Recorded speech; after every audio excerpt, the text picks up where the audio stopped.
أعوذ بالله من الشيطان الرجيم بسم الله الرحمن الرحيم والسماء ذات البروج واليوم الموعود وشاهد ومشهود قتل أصحاب الأخدود النار ذات الوقود إذ هم عليها قعود وهم على ما يفعلون بالمؤمنين شهود وما نقموا منهم إلا أن يؤمنوا بالله العزيز الحميد الذي له ملك السماوات والأرض والله على كل شيء شهيد إن الذين فتنوا المؤمنين والمؤمنات ثم لم يتوبوا فلهم عذاب جهنم ولهم عذاب الحريق صدق الله العظيم. اللهم ارحمنا بالقرآن.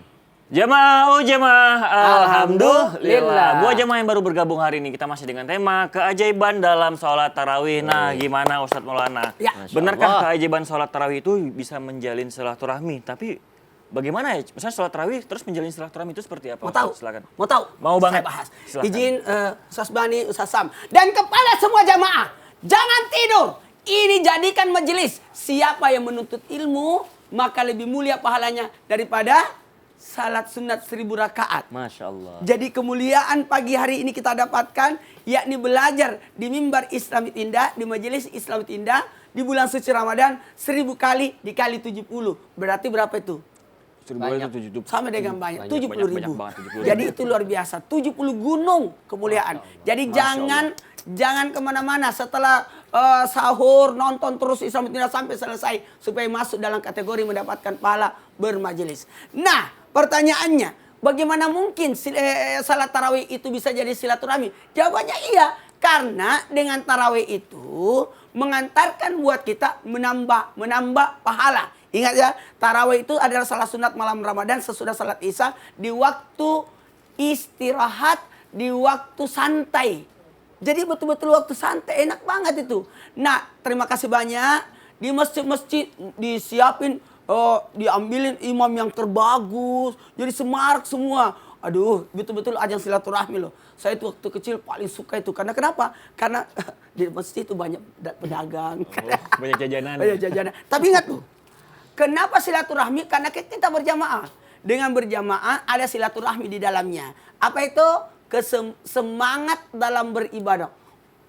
Allahu Akbar. Allahu Akbar. Allahu Akbar. Semangat. Coba salat sendiri. Allahu Akbar. Jadi tidak ada semangatnya. Kita berusaha supaya yang adanya semangat memakmurkan masjid. 1. Memuliakan Ramadan. 2. Kemudian menambah pahala. 3. Kemudian ajang silaturahmi, ketemu semua. Itu orang ini anak-anak rumahan kalau tarawih itu muncul semua. Ternyata saya tetangga sama dia. Dekat. Iya. Pas libur. Karena libur. Karena libur. Semua kita ketemu. Coba deh, rasakan. Betul kan? Itu. Benar. Jamaah pada senyum-senyum lagi nonton tuh. Kenapa? Di situ ajang kita silaturahmi. Bahkan, semangat. Ternyata dia punya anak perempuan loh. Ternyata tetangganya ada yang cakep gitu. Ternyata ada yang cakep. Itu. Ya, kamu tinggal di kompleks ini juga? Iya. Allahu Akbar. Saya duduknya, saya di sini, Denny Miswar di kanan saya. Saya setiap hari. Senang banget. Baru tahu kalau Denny Miswar ke tetangganya. Pada Ramadan baru tahu saatnya. Enggak, Ramadan. Silaturahmi itu luar biasa. Makanya, apa itu? Ada namanya tradisi sholat berjamaah jadi tradisi. Itu luar biasa. Padahal ya kan yang wajib kan salat fardu berjamaah. Tapi sunnah diberjamaahkan ini adalah bid'ah yang terbaik. Sekali lagi, ini adalah bid'ah yang terbaik. Karena sebaik-baik bid'ah tarawih berjamaah tidak ada masalah. Tidak ada larangan. Bahkan di Masjidil Haram pun bertarawih luar biasa. Masya Allah, tabarakallah. Artinya ajang silaturahmi, mendekatkan diri kepada Allah dan mendekatkan diri kepada sesama manusia. Ustadz, kalau tarawih di rumah gimana silaturahminya? Tenang. Iya. Ya Allah, Gimana? julid banget itu. Masa ada yang ngomong gitu? Ajang pamer mukena. Tidak, sebenarnya bukan apa pamer mukena. Itu kan bangga. Iya, bagus mukenanya. Iya, Muliakan masjid. karena kalau datang ke masjid itu pakailah pakaian terbaik. Terbaik. Bukan pamer mukena. Bener. Itu. Nah, terkadang Ibu-ibunya Ustadz, baru kan. Ustadz, Baru kan. Yang ngomong umi-umi ya? enggak. Ustaz, yang pamer mukena itu orang jualan mukena, Ustaz, gitu. Bisa aja Ustaz nih. Baik. Di masa kita kan bukan pamer. Iya, Yang pamer itu memuliakan. jualan mukena, Ustaz. Jadi dia ini bagus mukena saya beli dong, Bu. Banyak masih banyak stok di rumah gitu. Nggak boleh tahu jual beli Nggak di boleh masjid. jual beli di masjid nggak boleh. Mungkin Nanti, di luar setelah sholat gitu. berapa harganya? Bisa nggak di luar aja nanti? Iya. Setelah sholat, oh mukena ibu bagus, nanti kita ngomong di luar ya gitu. Dasar. Bisa kita bincangkan gitu. Bincangnya gampang, nanti nego kok gitu ya. Terima kasih Ustaz Bani. Maaf Ustaz Blon. Ya udah apa? Ustaz Bani kan di kiri. Maksudnya saya mau bertanya sama Ustaz Ustaz Bani Bani, nih. ya. Nah Ustaz Bani, Iya. apakah ada waktu terbaik untuk melakukan sholat tarawih dan kapan itu waktunya? Oh, kapan waktunya? Masya Allah. Mohon izin guru kami. Silakan, sebagaimana silakan. Ustaz Syam. Jamaah yang rahmati Allah Subhanahu wa taala, jadi salat tarawih ini kata Imam Nawawi dan juga Imam Al-Baghawi, waktunya selepas Isya atau ba'da Isya sampai masuk waktu subuh. Oh. Jadi panjang sekali waktunya itu.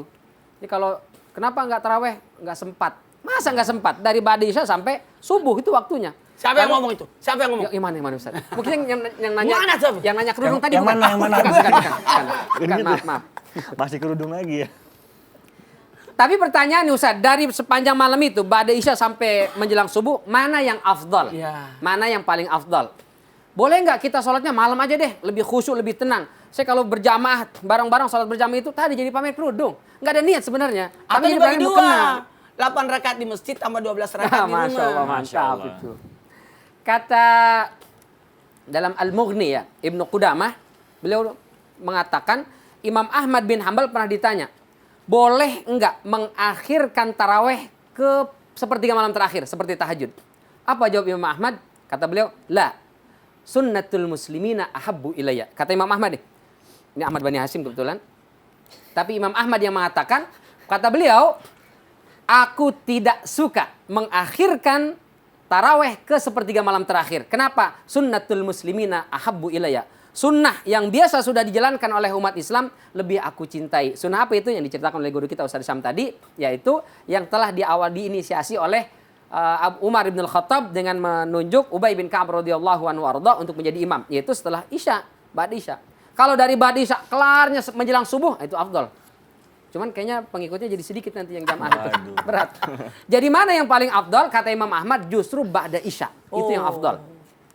Kalau setelah itu nanti mau tahajud lagi atau qiyamul lail lagi, monggo silakan. Tapi kalau kata Imam Ahmad yang afdal adalah ba'da Isya. Kenapa ba'da Isya? Karena ketika ba'da Isya masih fresh, masih segar, masih sore, nggak ngantuk. Maka diharapkan sholatnya lebih khusyuk, sholatnya bisa lebih lama. Tapi kalau di sepertiga malam terakhir, khawatir berat. Kecuali kalau dia sholatnya sendirian. Tadi kita bicara sholat berjamaah. Kalau sendirian, silakan situasional dengan kondisi fisik masing-masing. Ustaz, saya sudah sholat berjamaah di masjid tarawih, alhamdulillah dapat 23 rakaat. Tapi kayaknya agak cepat Ustaz. Jam 9 udah kelar. Sementara saya masih seger nih, saya masih ingat sholat lagi. Monggo silakan. Mungkin di pertengah malam mau nambah lagi 20 rakaat. Di sepertiga malam terakhir mau nambah lagi 20 rakaat. Monggo silakan. Tapi cukup witirnya sekali aja. Jadi boleh. Seperti Ustaz Maulana tadi. Makanya Ustaz Maulana mukanya nih agak-agak lelah. Kenapa? Karena sholat tarawehnya sepanjang malam. Masya Allah. Masya Allah. 60 rakaat. 60 rakaat. Wah, 60 rakaat. Dahsyat Masya Allah. Mudah-mudahan kita bisa meniru ya. Ustaz Bani agak cerah banget ya. Berarti kalau cerah banget gimana Ustaz? Selalu pergi ke masjid. Masya Allah. Wudu terus gitu ya, Masya Allah. Jadi sekali lagi waktu tarawih itu panjang dari ba'da Isya sampai subuh. Tapi yang afdalnya menurut Imam Ahmad justru ba'da isya. Kalau berjamaah. Tapi kalau sendiri-sendiri silahkan dikembalikan kepada kesehatan, kebugaran, dan fisik masing-masing di awal malam, di pertengahan malam, di akhir malam. Tapi yang paling afdal tarawih berjamaah tadi saya sampaikan. Di awal berarti. Wallahu a'lam bishawab. Masya Allah, terima kasih Ustaz Bani. Berarti Ustaz Bani, kalau kita udah tarawih, terus kan witir tuh 3 rakaat. Ntar insya Allah kalau misalnya mau sholat tahajud lagi nggak perlu witir lagi nggak apa-apa ya? Iya. Masya Kalau witir Allah. ketemu witir genap dong. Iya benar. Kan 3 tambah 3 6. Berarti 6 satu adalah aja. genap. Witirnya disatukan aja di bulan puasa ini gitu. Masya Allah, terima kasih Ustadz Bani. Baiklah jemaah di rumah pasti udah gak sabar lagi nih menunggu pertanyaannya dijawab sama guru-guru kita di sini. Nah sekarang kita langsung masuk ke segmen Tanya Dong Ustadz. Kami semua tanya dong Ustaz. Baiklah pertanyaan pertama dari Instagram @hambaallah. Assalamualaikum Ustadz. Waalaikumsalam warahmatullahi Ustazah. wabarakatuh. Izin bertanya, gimana sih hukumnya dalam Islam kalau sholat tarawih tapi nggak sholat witir? Juga soalnya saya pernah sholat tarawih tapi lupa witir atau nggak witir. Itu boleh nggak sih Ustadz? Silakan Ustadz Syam. Baik, bismillahirrahmanirrahim. Tabik guru Ustadz Bani, Ustadz Maulana, Tekurian serta guru-guru kami yang dimuliakan Allah Subhanahu wa taala. Jadi sekali lagi sholat tarawih itu adalah sholat sunnah. Sholat witir juga adalah sholat sunnah. Maka sunnah ketika dilakukan akan mendapatkan kemuliaan. Kalau ditinggalkan tidak mendapatkan dosa, tapi rugi. Subhanallah. Jadi kalau ditanyakan salah enggak? Bukan salah, bukan dosa, tapi rugi. Salahnya adalah karena dia menyia-nyiakan sesuatu yang hanya bisa didapatkan di bulan suci Ramadan, yaitu sholat tarawihnya. Witir itu bisa didapatkan di luar Ramadan juga. Ada di bulan Muharram, di bulan Sya'ban, di semua malam itu bisa melaksanakan sholat witir digabung dengan sholat tahajudnya. Namun kalau ada orang yang mengatakan saya sholat tarawih lupa witir, maka dia tidak berdosa. Tapi dia rugi. Kenapa? Ini kesempurnaannya tentu saja ditutup dengan witir. Sebagaimana sejak zaman Nabi SAW ditutup dengan witir. Zaman Ubay bin Ka'ab radhiyallahu anhu ditutup dengan witir. Sayyidina Abu Bakar As-Siddiq ditutup dengan witir. Sayyidina Umar bin Khattab ditutup dengan witir. Para imam madhab semuanya ditutup dengan witir. Ada 8 plus 3, ada 20 plus 21, ada 36 plus 3. Itu semuanya ada plus 3 plus 3-nya. Kenapa? Semuanya ditutup dengan witir. Jadi kalau lupa tidak berdosa, tidak salah, tapi rugi. Itu aja jawabannya yang pertama. Yang kedua, perlu diingatkan kepada seluruh jamaah tanpa bermaksud menggurui ataupun mengajari. Ada satu janji daripada baginda Nabi SAW dalam sebuah riwayat, kalau orang ikut dalam malam Ramadannya, lalu dia ikut bersama dengan imam sampai imam itu beranjak dari tempatnya, maka dia dihitung sholat sepanjang malam. Jadi kalaupun ikut tarawih, ikut sampai witirnya. Karena banyak orang sholat tarawih, karena sudah witir, dia pulang duluan. Subhanallah. Maka dia tidak dihitung daripada orang yang sholat sepanjang malam. Kan dia ngejar apa? Kenapa pulang duluan? Kenapa pulang duluan? Saya mau sholat tahajud nanti di rumah Ustaz. Oh, lebih mulia menunggu imam pulang. Karena kalau menunggu imam pulang, itu terhitung sepanjang malam sholatnya. Kalau pulang duluan, belum tentu juga dia terbangun nanti. Belum tentu juga sesempurna ketika menunggu imam pulang. Jadi kalaupun dia tidak mau ikut witir, yang pertama solusinya tidak ikut witir tapi jangan pulang. Tunggu imamnya pulang. Jangan beranjak, tunggu imamnya beranjak. Dan ternyata imamnya tinggal di masjid, gak pulang-pulang. Maksudnya beranjak dari tempat sholatnya. Subhanallah. Tunggu imam selesai daripada seluruh rangkaiannya. Jadi jangan pulang duluan, itu yang pertama. Yang kedua, ikut witir. Lalu bagaimana Ustaz tahajudnya? Katanya kan witir itu penutup sholat. Maka kalau bulan Ramadan, kalau sudah ikut witir di masjid pada saat tarawih, pulangnya tinggal tahajudnya aja. Nggak pakai witir lagi. Biar nggak double witirnya. Biar nggak 2 kali witirnya. Bukankah kita di bulan suci Ramadan ini diminta untuk menghidupkan malam. Jadi malam ini memang full dengan sholat-sholat kita. Dan kita ngikutin imam sampai doa-doanya. Biasanya kan orang yang seperti ini ikut sampai 8 rakaat. Doanya pun gak ikut, subhanallah. Jangan sampai gak ikut daripada doanya imam. Doa berjamaah, diaminkan doanya. Ini kan semua doanya, redaksinya itu sudah disusun oleh para ulama kita. Dan berbeda-beda di setiap daerah itu beda-beda doanya. Ada kalau di Jakarta pakai kamilin, kalau di Makassar pakai bijudi ka amin, biimtinani ka amin. Ya, jadi beda-beda. Amina, amina, amina, amin. Masya Allah, ini petugas terawih biasanya. Masya Allah, petugas terawih. Jadi, Allahu, Allahu. Masya Allah, itu kan sampai kita ikut dan anak-anak kita ikut pun bersama dengan imam, maka itu adalah terhitung sholat sepanjang malam. Wallahu ta'ala. Masya Allah. Terima kasih Ustadz Iya. Maulana. Ustadz Maulana nggak tuh? Ustadz Syam. Iya. Tapi Ustadz, Jawad. Gawat Ustaz. Apa yang gawat? Apa yang bikin kaget ini? Ada orang puasa, tapi nggak tarawih, itu gimana Ustaz? Ada orang puasa tapi tidak tarawih. Iya. Elo. Kita akan bahas sesaat lagi. Abis ini aja ya. Setelah ini. Jadi jamaah jangan kemana-mana. Tetap di Islam itu Indah. Jamaah, oh jamaah. Alhamdulillah. Siapa yang puasa tidak tarawih? pasti bukan saya. Siapa orangnya? Bukan saya. Siapa?